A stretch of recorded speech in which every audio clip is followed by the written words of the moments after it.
The Rusty Cave Rock Classic one-star WQS event is proudly presented by KFC.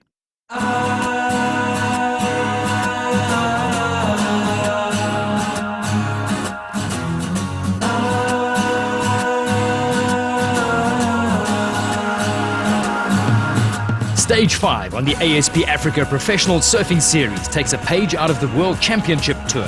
The WCT travel to the best surf locations on the planet, where the contests are held with the promise of perfect surf. The Rusty Cave Rock Classic, presented by KFC, fits that criteria to a T, with the contest being held at The Rock on Durban's Bluff, one of the heaviest and potentially most perfect breaks on the eastern seaboard. This contest is unlike others. There is a waiting period of 7 days for the event, and the most consistent and perfect days are chosen for 3 days of intense international competition for those all-important World Qualifying Series points.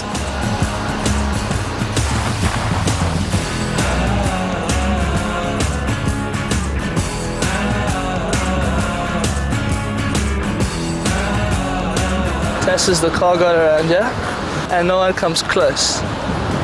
Especially boogie boarders.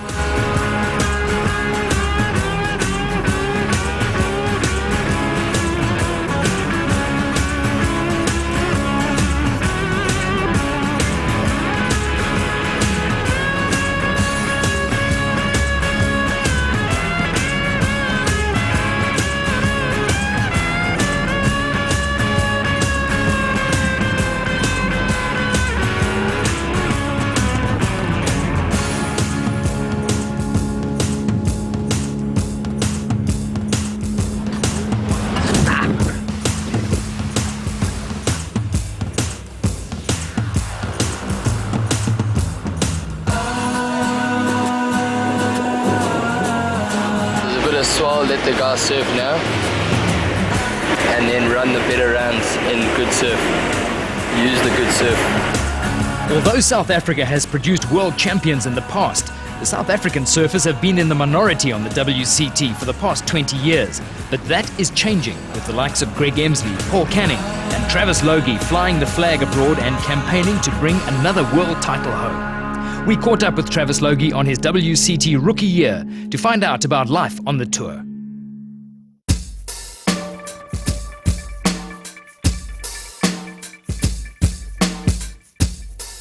It's been pretty amazing actually. I got some really good results. I wasn't expecting to do that well. You know, they always say on your first year, don't expect to do better than 33rd, because some of the greatest surfers have had their first year and got 33rd in every contest. So it's going well so far, and hopefully I can keep it going throughout the year and end up somewhere in the top 20 or maybe even the top 10. If I stay consistent, anything's possible.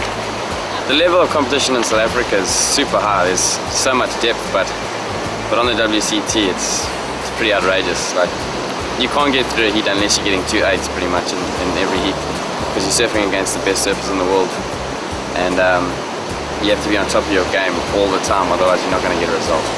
The WCT, there's 12 events in the year at all prime locations like Fiji, Tahiti, Reunion Island, Hawaii, and in those events only the top 44 surfers in the world are allowed to enter those events, and the prize money is massive, the media is massive.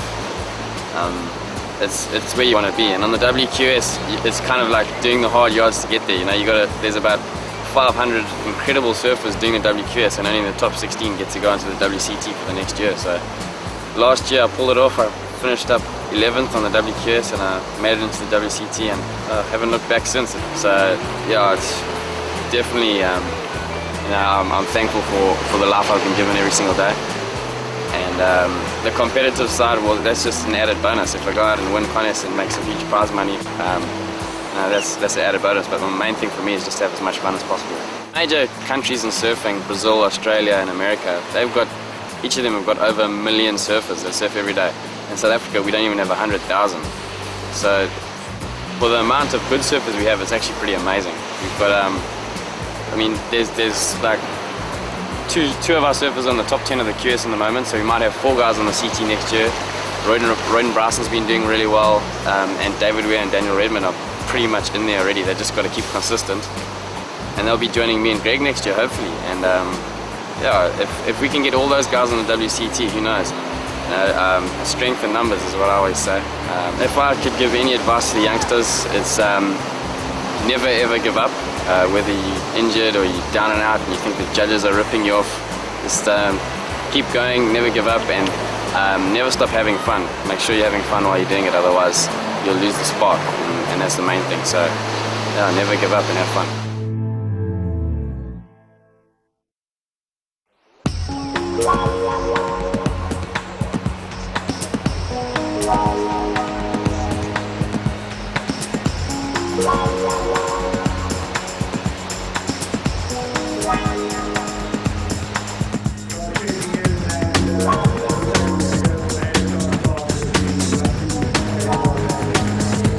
Some great advice from the rising star.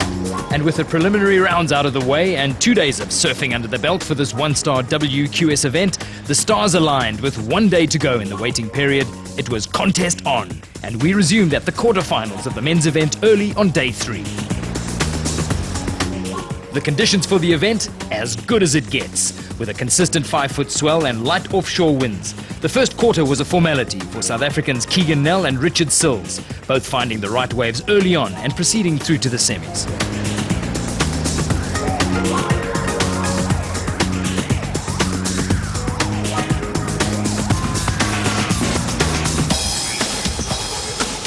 With a host of international future stars on the bill, it wasn't ever going to be plain sailing for the locals.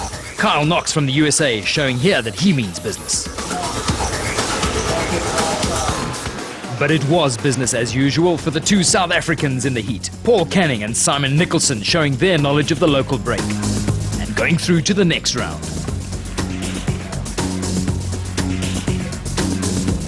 WCT Tour member and the subject of our earlier profile, Travis Logie, was up in the next heat. This young star of South African surfing, currently lying 21 on the World Tour, took some time out to go back to his roots. Along with Matthew Daniel, Shane Thorne and Lyle Botcher, it was an all South African affair.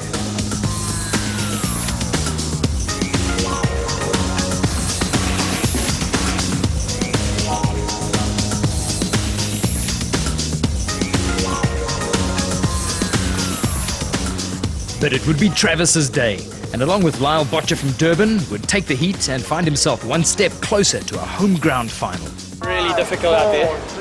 Just got to go on everything and hope it turns out to be a good one. But hopefully it picks up a little bit for the semis, and it's a really tight heat. Got through in the last minute, so stoked. Hopefully I can get through the semis and win the final.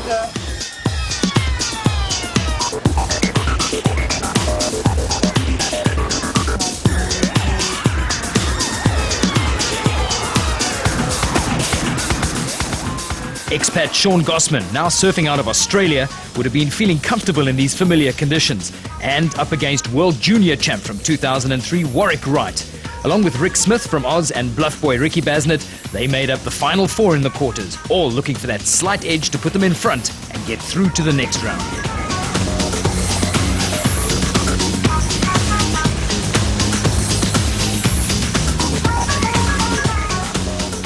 Ricky Basnett and Sean Gossman eventually taking the heat and their place in the semis.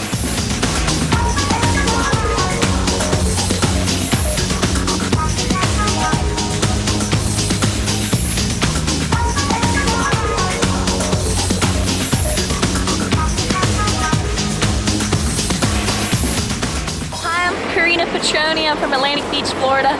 This is my first time to South Africa and I really like it. And the girls are surfing great here. When the day we first started wasn't so great, had a bit of a shocker, but today hopefully it looks better and hopefully it'll be a lot of fun. The women's event would also play host to a handful of internationals, and coming out in force from Florida, Karina Petroni, showing the local girls the kind of turns needed to succeed on the WQS. Michelle Hill in yellow, strutting her stuff alongside fellow local Tammy Smith in white, and Australian Melanie Redman, making up the 4 in the first semi-final for the women's event.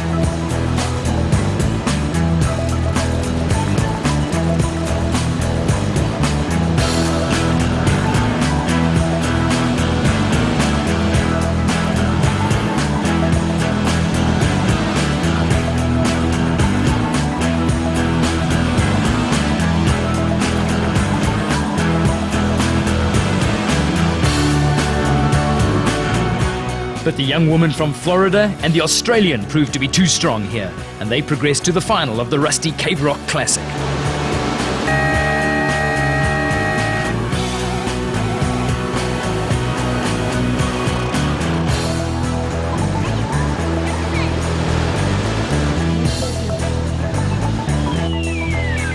In the second women's semi-final, local girl Tamaris de Maruzim was first off the bat, but ultimately she would battle to find the right combinations to see her through to the next phase.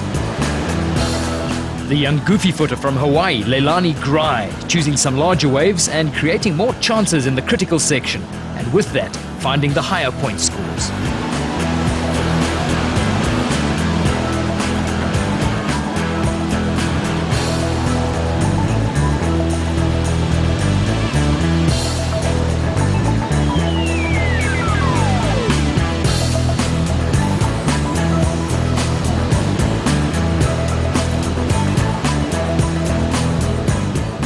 World Tour campaigner Heather Clark hasn't surfed in a local event for a few years now due to her international commitments. She was determined to show off her form and represent the South Coast. Heather has been a World Tour regular for the past 4 years, and the experience showed, taking her place in the final alongside the young Hawaiian.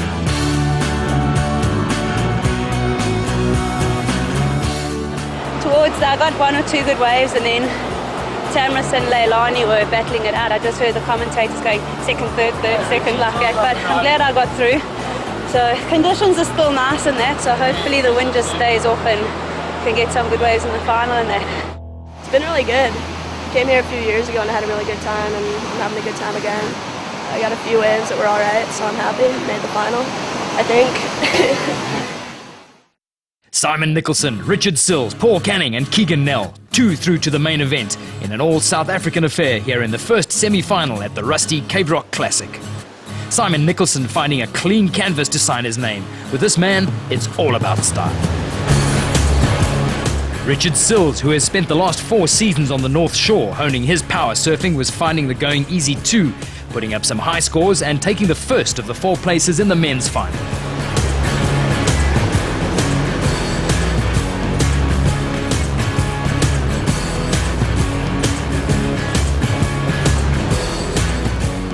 So 1 more place up for grabs in this semi-final, and that would go to Durbanite Paul Canning in the yellow.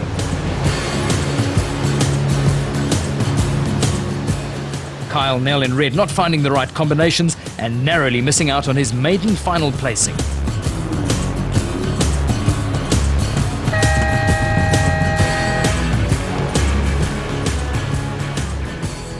Bit of a dream heat there. I couldn't really do anything wrong. I managed to get 2 really nice ones in the beginning. Gave me a bit of time just to wait and wait for the bomb at the end, and then just feeling really good. Board's going well, and it's just a great day here. So hopefully my luck carries on into the final. It just brought down to the guys getting the waves, and it looked like we were all chasing Paul at the end of the day. Yeah, I just kind of put my head down. I got the waves, and I surfed my best. It's up to the judges, and thanks a lot, guys. Semi-final number 2, Travis Logie, Lyle Botcher, Sean Gossman and Ricky Basnett. 2 final places are the prize. Lyle Botcher is a previous ASP Africa Men's Series winner. He would battle to find the consistency needed in this semi-final, leaving the door open for the likes of Travis, Sean and Ricky to pick up the pieces.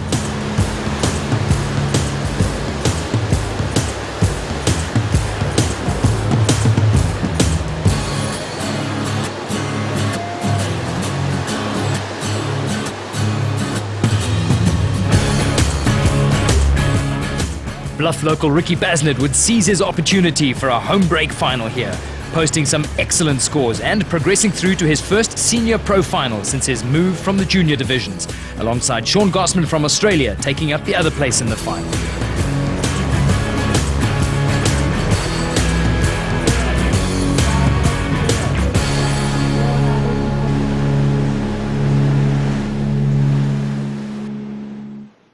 So the lineup for the ladies' final. Heather Clark, the only South African in the final, in yellow. Leilani Grai from the USA in black. Karina Petroni, also from the States, in white. And Melanie Redmond from Oz in red.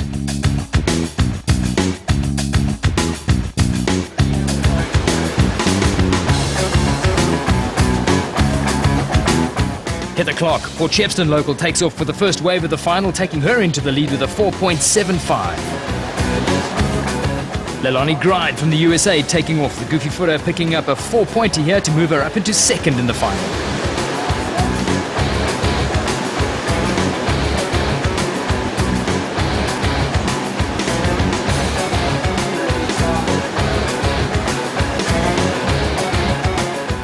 Karina Petroni, also from the United States, taking off in the white vest. She battled with small waves earlier on in the final. 2 waves back-to-back here, neither of them contributing. Both throwaways on her scorecard.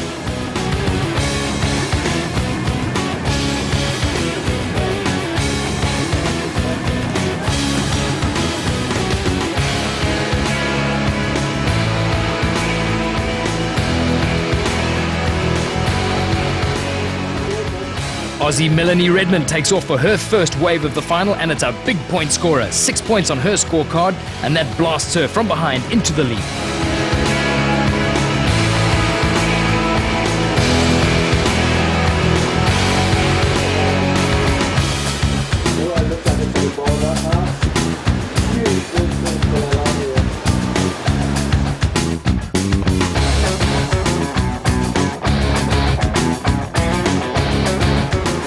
Most great sporting events have a defining moment, and this was the one in the ladies' final. With just 5 minutes to go in the 25-minute final, Heather Clark steps up to the plate, takes off on a right-hander that seems to go on, and she milks the points, eventually racking up an 8-pointer, the joint highest score of the entire competition.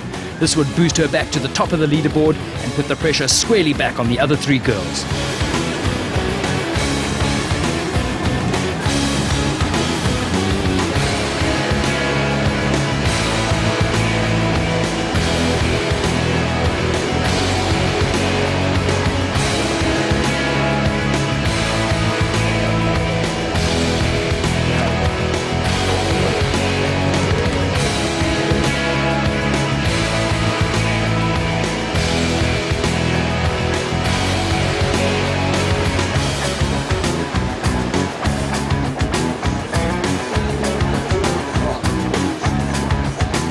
Into the dying minutes of the final, and there's time for one more ride for each of the girls. The young Hawaiian in black pushing herself all the way to the end of the final. Her 2 best waves, a 4 and a 5.1, totaling 9.1 and 4th place. Karina Petroni throwing some nice spray in a last gasp attempt to try and move up into the top of the leaderboard. But needing a 7.1 or more, she would find herself in 3rd place with a total heat score of 10.75. Melanie Redmond has proven to be one of the strongest women's surfers at this event, winning all her heats up to this final. But it wouldn't be her day. Needing a 6.75 going into the last minute on this wave, she managed a 6 dead. And together with her 5.25 from earlier, she would take 2nd place. So with seconds counting down, it was local girl Heather Clark who found herself firmly at the top of the board. Her final point score, the 4.75, and that awesome 8, totaling 12.75. Heather Clark, the 2005 Rusty Cave Rock Classic Women's Champion.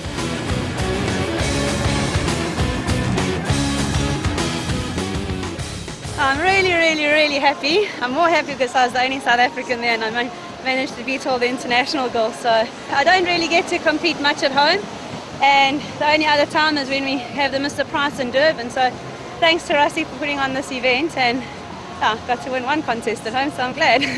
Into the men's main event, and making it through to the final, Paul Canning from South Africa, Aussie Sean Gosman, Ricky Basnett, the local, and Richard Sills.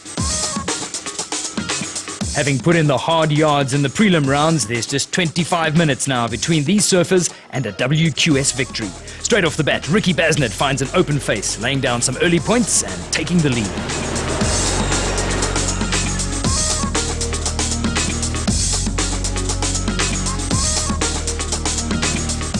Paul Canning in red here on the comeback trail to re-qualify for the WCT Tour was taking this final seriously. Find some early points with this wave and enough to take the lead. This wave offered him a 5.0 score. Richard Sills in the white with this exceptional backhand attack puts himself into the critical part of the wave and lands himself a 4.25 pointer. At this stage he's lying 3rd by just 0.5.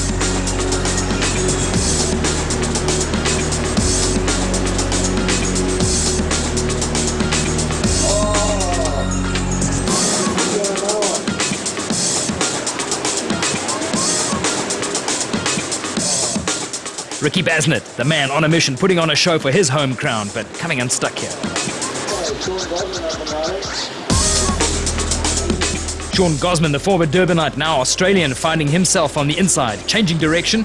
This earns him a 4.1. Not enough to move up, but there's 15 minutes left in this final. It's anybody's game.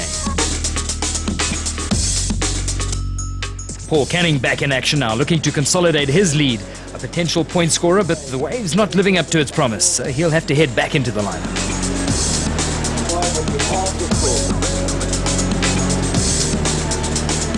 Aussie Sean Gosman in action now with some fluid maneuvers, showing the style that brought him into the final, but again, not doing enough on this one. He's still stuck in 4th spot.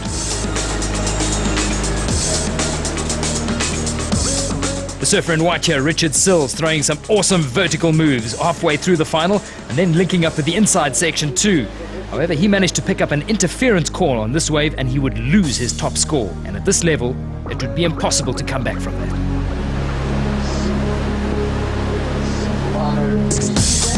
Ricky Basnett in the hunt right now, picking up some great board speed as he comes across the face. Big air from Basnett. Just doesn't land it, but let's watch that again.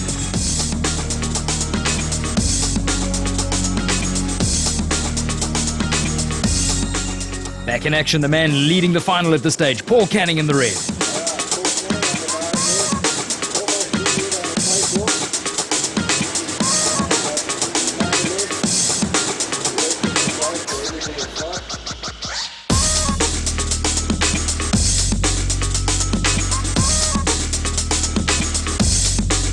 The rider in yellow, Sean Gosman, now lying in 3rd after Sills' interference call, looking to put in some big points.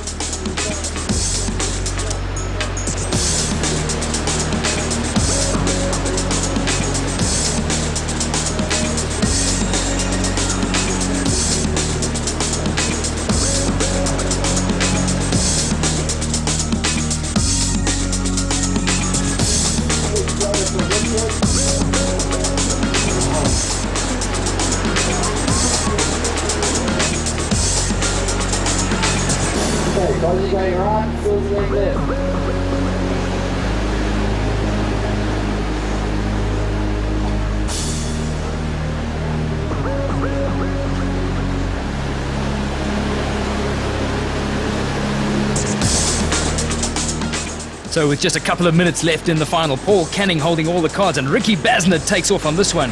He's a local here at Cave Rock and this awesome wave sees him come from behind to snatch the lead away from Canning.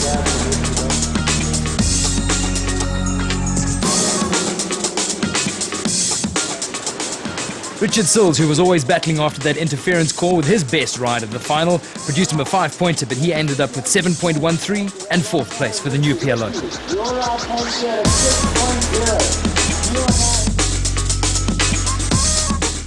Sean Gosman, now paddling out of Australia, ex-New Pier local, he picked up a 9.10 in the final. His best score in the final was a 5-pointer, and that left him settled in 3rd. Paul Canning, hungry to try and re-establish himself at the top of the pile. He finished up with a 5 and a 5.5 on the day, and that left him with 10.5, but it wasn't good enough because Ricky Basnett, last gasp for him here, boosting in an attempt to gain maximum points, comes unstuck in the air, but it's not going to affect the final result as he rides to his first WQS victory with a final heat score of 11.0, a mere 0.5 ahead of Paul Canning. And to add to the show, within minutes of the final being completed, the Sardines moved in to steal the limelight.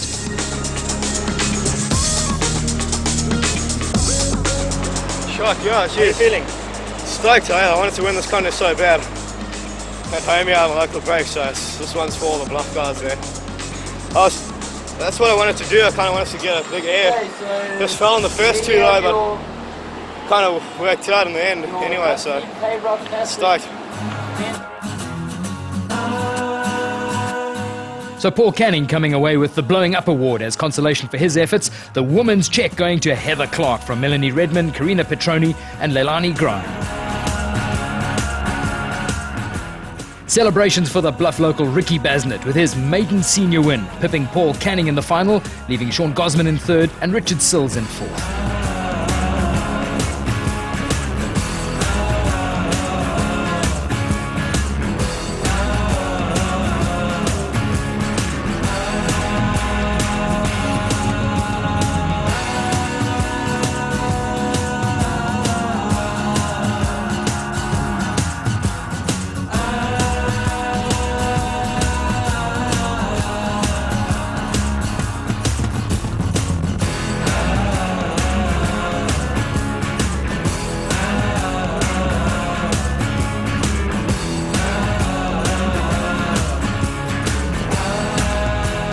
Thanks for joining us. This was a presentation of the Rusty Cave Rock Classic, proudly presented by KFC.